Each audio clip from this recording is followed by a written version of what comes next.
Happy New Year. I was wondering what it is I'd talk about today. And I realized it's just 9 days into the new year, so why not talk about resolutions? It's January, we just came back from Christmas and New Year's Eve. Many people are broke and cursing the holiday. They are cursing going back to work and having to start to wake up at 6 a.m. They are cursing, people flooding resolutions on their Facebook and their Twitter, you know, and then people like me are happy to set another set of resolutions to try and work through in this year. And so I'd just like to share that. So Happy New Year again. 2015 is here. I was going over all the resolutions I've been making for the last 2-3 years. And I consistently make resolutions every new year. I don't always get them right, but I still make them and try to work at them. And I noticed that my last 3 years, the resolutions have been rotating around 3 things: fear, opportunity, and ageism. Fear because I am afraid a lot of times. I'm not ashamed to say I'm afraid of the dark at my age. It's nothing to be embarrassed about, and it's a work in progress. We've reached the point where we can turn the light out if the security light right outside the window can seep in. That's progress. And for a very long time, I was afraid to try and do anything, partly because of so many reasons, but also partly because I was bullied and teased when I was young. And I have a lot of those stories, so I never take teasing stories for granted. One of the things I was bullied and teased for when I was young was my skin color. I was black like charcoal, apparently. And then the shape of my head. So when I was young, apparently my head looked like a mango.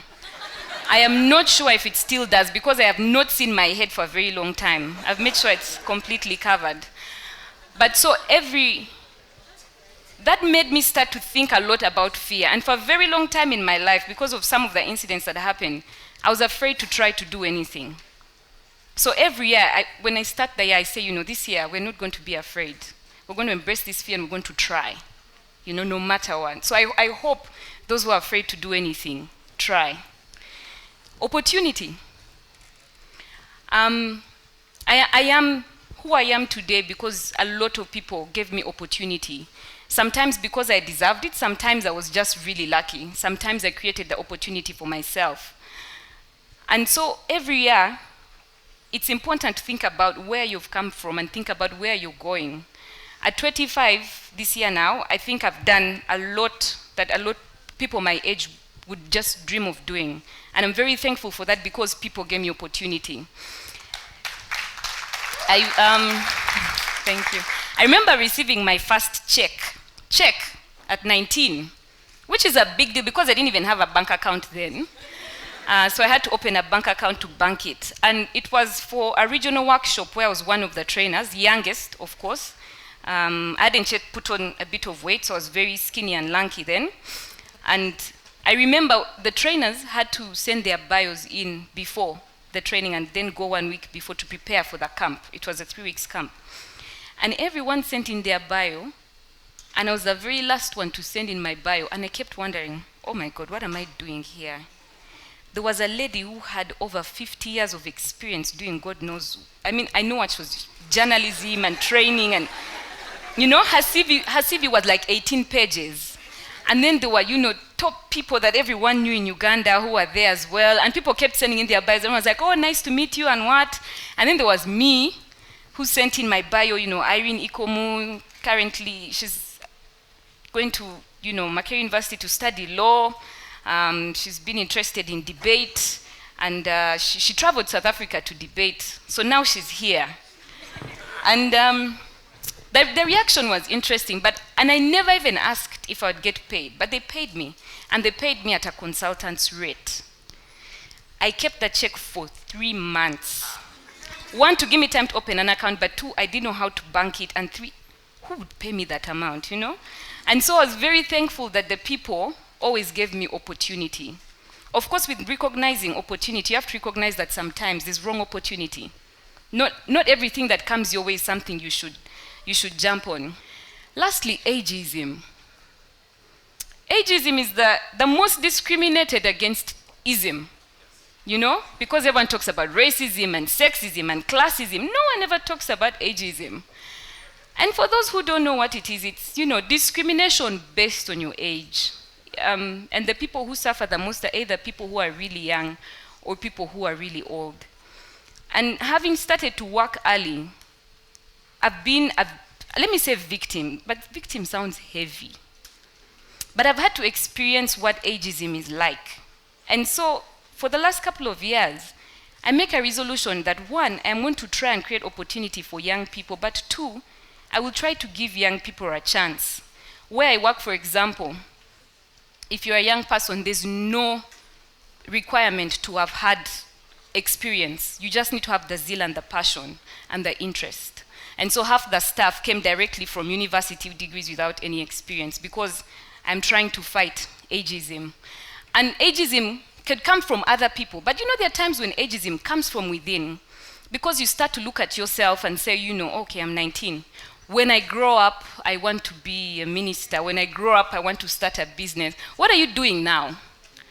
What are you doing now? You know, at the end of the day, age should be just what it is, a number. And it should never be used in consideration for you to get any opportunity. So those are my resolutions. But while thinking about resolutions, I realized that people don't really like to talk about resolutions because most of you don't fulfill your resolutions. You start to plan and then along the way get off the railroad. But it's not just us who have resolutions. And when I thought about it, I realized that countries as well have resolutions. They may not be annual, every January, but countries have resolutions. A lot of times these resolutions are packaged in the form of policy. That scary word that, you know, a lot of people don't like. But policies, when countries have policies, that's what they're trying to work towards and that's what they're trying to achieve. Some policies sound interesting, you know, like Vision 2040. I mean, Uganda is trying to get middle income status by 2040. That's a resolution. That's something we are trying to work toward. I don't feel any excitement in Tarum, but that's okay. I'll be excited for all of you. You know? And then there's some policy areas that you think about that are more complicated. Because you see, with a policy, just like a resolution, you have the beginning where you draft the policy, right? So that's policy formulation. You come up with the resolution at the beginning of the year. And then you have to implement the policy or try to work towards your resolution. And then you have to evaluate whether your policy has been effective or not. And for most people, that's around December, New Year's Eve. They start to think, what did I do this year? As they're sipping some alcohol and waiting for the clock. And governments work like that. And so the system is really the same, except the other one is national and this one is personal. But what beats me is, why aren't people interested in national resolutions? What is it about policy that we just hate? People in Uganda, for example, have reached a point where they have fed themselves on a diet of so much apathy, so much disgruntlement against the system and against the government that they're no longer interested. And so what you have over time is that people have started to pull away from the government, cut that relationship, and focus only on their personal lives. And so every January, when we as Ugandans sit down, and especially young Ugandans, when we sit down to make resolutions, we only think about ourselves. This year I want to get this job. This year I want to get a promotion. This year I need to get married, because that's a big challenge in Uganda. This year I need to get a plot of land, you know? This year I need to hit 1,000 followers on Twitter, because apparently that's a new thing. But we never think about this year, what is the government planning for me? Why are we not interested in what happens up there? In fact, we've become so uninterested, a people, that we treat the resolutions made by the government and the activities of the government like a co-wife who came in and has failed to give birth to a son. That's how we sit in the corner and laugh about it. You know? Just before, as you're ordering for your beer, Bashir, bring the other round, and you're discussing while you're multitasking, saying hello, giving hugs to your friends in the bar, watching TV, maybe seeing the highlights of the FA Cup, booking the next round of pool. You're like, hey, by the way, did you see what happened the other day? And then we sit and bicker like co-wives and laugh. And then drink our beer, be happy, and go back home to follow our resolutions. But what are the chances that your resolutions are successful if the national resolutions are not successful? Take an example of unemployment, for example, in Uganda. Unemployment is one of the biggest challenges that this country is facing. But a lot of people are saying, I'm going to do my side hustle. Nowadays it's called the hustle. I'm going to do my thing. I'm going to work. I'm going to start a business. We are promoting entrepreneurship, So I just need to get that money, get that loan, start it, get a few friends, and then it's going to work out. But what about the resolution that the government is making around unemployment? Can't that help you in one way? Or does it affect you in another? Do we ever stop to think, for example, that if the government changed the policy on investment and used that same policy that encourages investors to come and giving them tax holidays and gave it to young people that have startups and gave them tax holidays for 5 years to get their businesses off the ground, that we wouldn't be having more money? That we wouldn't be having the lavish traditional weddings that we have. But we don't think about that because that resolution is there. We have delinked ourselves from what happens at the national level. In fact, nowadays, we're not even interested in what the budget has to say about allocations. When we watch the budget, we are just waiting with our phones to laugh at which MP is sleeping. And then when you ask someone, so what happened? I counted 17 people dozing. This time has been epic. They even had sunglasses in there. Okay, and then what happened? How much money was allocated to the infrastructure sector? What was the theme this year? Are we going to get roads to our village? Will we be able to go see our grandparents comfortably when we're going for Christmas? If I start a business of agriculture, growing maize in the village, will I be able to transport it? Do we think about that? And one of the quickest and the fastest ways that you have a link between a people and a government is through election. Because it is at that time that people start to determine who they can elect to go into office. And I will tell you that election, if you look at it, is the worst performance of how much people have lost faith in the government and chosen to ignore what it does. In Uganda, over the last elections, when you look at 2001, 2006, 2011, the election tally of voters has gone down. In 2011 alone, there were 15 million registered voters. Of those 15 million, less than 9 million actually voted. What even scares me more is that in the last by-election we had in Amuru, 2 months ago, the voter turnout was 26%. 26%. So if you don't vote, who gives you the right to quarrel about all the things that the state is not doing or not making for you? Who gives you the right to complain that you did not achieve your resolution of saving 30 million this year just because taxes were added onto your income? Who gives you that right if you're not concerned about the bigger resolutions that affect you? And you may wonder, okay, why am I talking about that and what am I doing about that? I'm not doing big things. I try to do my small thing in small ways.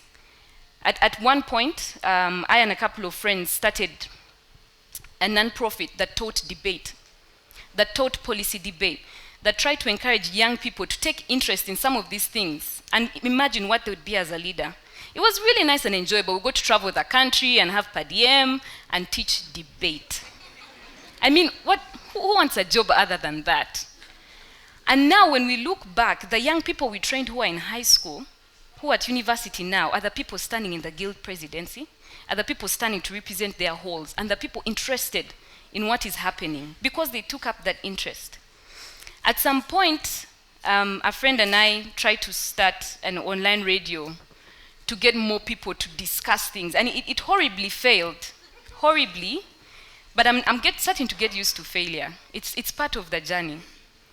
But more recently, I try to share the information that is happening in Parliament across the country and hope that people will start to pick up interest and understand the processes first of all, and notice that this is a point of influence that they can use to influence the bigger resolutions that will then trickle down to their own personal resolutions and make them better. And we may not see the results now, but hopefully we'll keep seeing it then. Oh, and more importantly, for some people in the media, I asked a question. Last year in 2013, President Obama was visiting Africa and had a town hall with young people. And I happened to participate in that town hall and had an opportunity to ask President Obama a question. And I remember thinking long and hard for 2 days and talking to everyone around me. If you had 40 seconds to ask President Obama a question, what would it be? You know? And at first I was thinking, oh, this is something for sure. But I said, you know, regardless, you just ask a question. And after his speech, he had talked about engagement and young people and the energy and how the United States was willing to support young people. But the policy that he was proposing was to come and set up factories and promote jobs. And I said, but if you're interested in young people, then you'd know that young people in Africa today are very interested in entrepreneurship. You setting up factories competes with the interests of young people currently. So how exactly are you going to change your policy for the young people you're very interested in to ensure that they are flourishing as well? I mean, I didn't think much of it, but later it was mentioned, you know, I think it was media hyperbole about how we changed US-Africa relations, and I started to sign a few autographs here and there. You know? But it was just one thing, a question. And every day in our lives, I think we can do just one thing to work towards our resolution.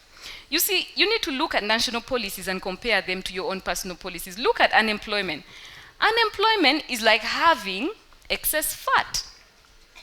You have young people who have a lot of energy and zeal and are willing to do things, but there's nothing for them to do, and so they sit idle, just like the excess fat.